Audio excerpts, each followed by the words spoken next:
Everything started with the taggers and the graffiti artists back in the day. I mean, they started doing all this and we evolved from it. They're passionate about doing something, and they're getting out there. They're taking the chance and putting, their name or their art, wherever they can. And I think that's a great thing. I am the LA-based street artist, wordsmith, and I am actually a published author. I've written screenplays, and this is just another medium that I am writing in right now, and I'm having a lot of fun.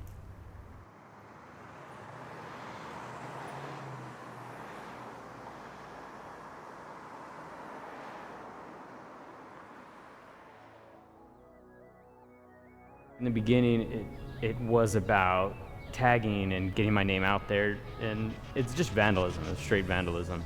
And then it led into more artwork and doing my name and colorful, and so it was more of a competition with my peers, whoever could do the best and the biggest. And then it became a competition about who could do the highest, the biggest, the best, the highest, and the crazier spots.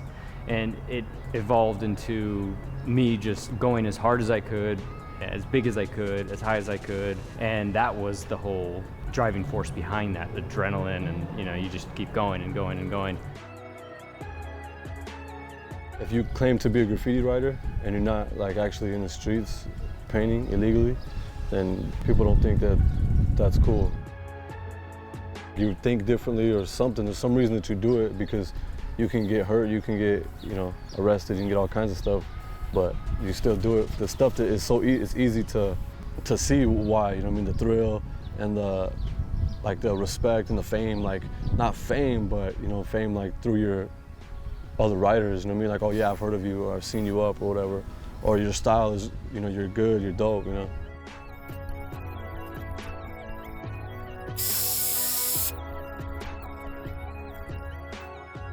It's a kind of a protest, and it's the expression that people who are economically disadvantaged have of identifying themselves, of owning, taking pride and ownership in their own communities, putting their own stamp of identity on it. A lot of those people feel disadvantaged. They feel that they don't own anything, that there are big property owners that own everything. And so this is a way, essentially, of fighting back and saying, hey, we're part of this community as well.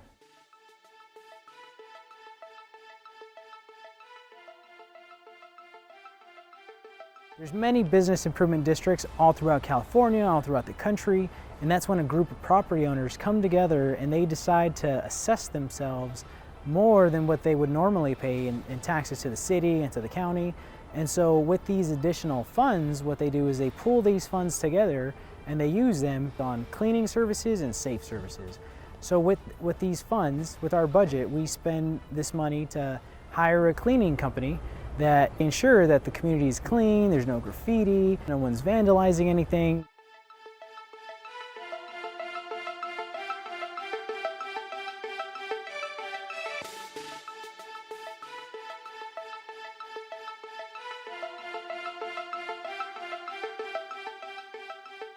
The illegal aspect of what I do kind of stinks. I mean, in a way I wish it was legal, you know what I mean? But then, it wouldn't be street art. It would take away part of the, it would take away a layer of that action, you know what I mean? And that action is, doing something at all hours of the night, that you're not supposed to be doing.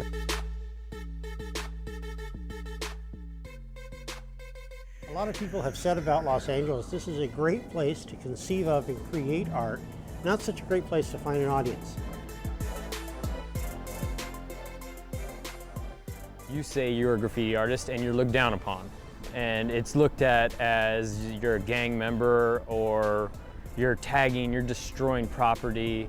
And so to come up and to kind of build yourself, you have to go through a lot of adversity.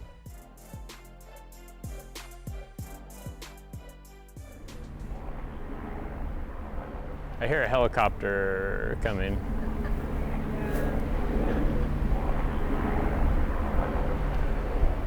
For years after I stopped painting, that noise would scare the shit out of me.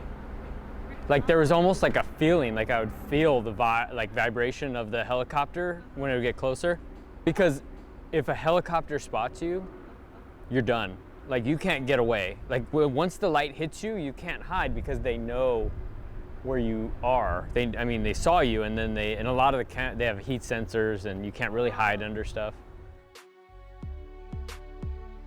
It was that graffiti that led artists to evolve, you know what I mean, to start doing street art, which is what I think I do, and then, you know, muralists and to do what they do. So it was both an action of understanding that the streets are a canvas, but I also think it's understanding the technique, you know what I mean? It's like I think other artists started looking at the spray paint can in a different way after the graffiti artists were doing what they're doing, and they said, hey, maybe I can do something that's different.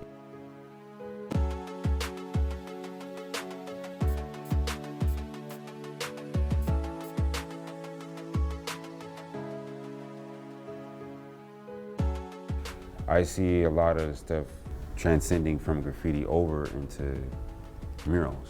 But at some point, I guess as an artist, I kind of see them as one and the same a little bit. The involvement, you know, into the murals is something that happens from the fact that a lot of graffiti artists are actually real artists. You know, they're not just graffiti artists. They've been labeled because of the art that people have become familiar with seeing them do. And a lot of times, it really shouldn't be that way. All my artwork is derived from graffiti, and that is what has driven me to this point. Even in my movie studio work that people think there is no graffiti essence, there is. It's hidden in there. It's just, that's where the root is. It's the foundation for this structure of art that I do is graffiti. You pull that away and everything else falls apart.